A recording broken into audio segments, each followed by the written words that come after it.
Hi guys! Good morning po sa inyo. Welcome to my channel. Kamusta po? Sana nasa mabuti kayong kalagayan ngayon.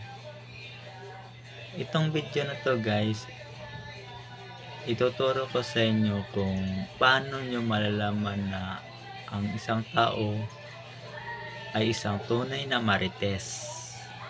Malalaman nyo guys na isa siyang tunay na marites na may mga sinyalis na makikita nyo sa isang tao. Number 1 guys, sinyalis na isa siyang tunay na marites. Number 1, siya ay ang unang nag-open ng mga topic para may ichichismis lang. Yun guys, number 1, siya yung unang nag-open ng topic para may ichichismis lang. Number 2, sign number 2 guys, sinyalis number 2 na malalaman mo na isang tunay na marites ang isang tao. Number 2, gumagawa siya ng mga istorya na hindi naman totoo. Yun ang number 2 guys, gumagawa siya ng istorya na hindi naman totoo. Puro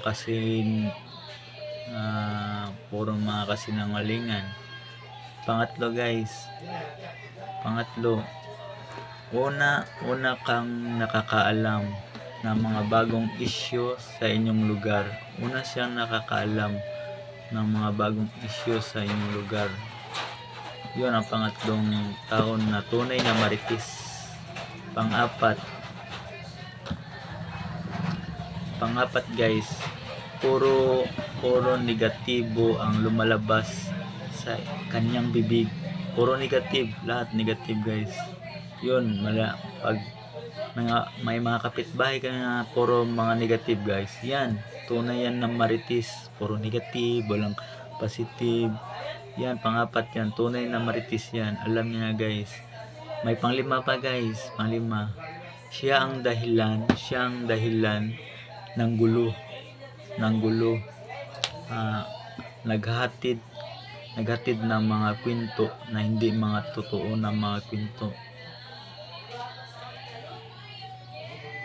Yan guys, panglima guys, tandaan nyo guys, pag may mapansin kayo na naghatid siya ng mga kwento na hindi totoo, yan ang dahilan ng gulo guys. Yan, isa yan sa tunay na marites na mga sinyalis.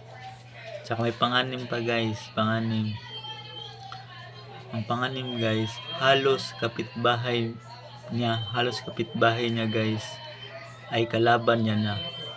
Yan, halos kapitbahay niya guys, kalaban niya guys. Yan ang panganim na tunay siyang marites. Pangpito guys, last ito, pangpito, ichichismis. Ito guys, pangpito, ano to, matindi to.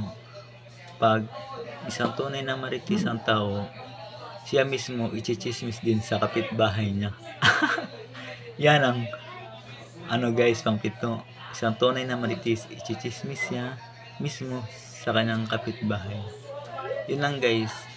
Sana guys may natutunan kayo sa video ko guys. Salamat guys. Ingat kayo. Please subscribe my channel. Salamat.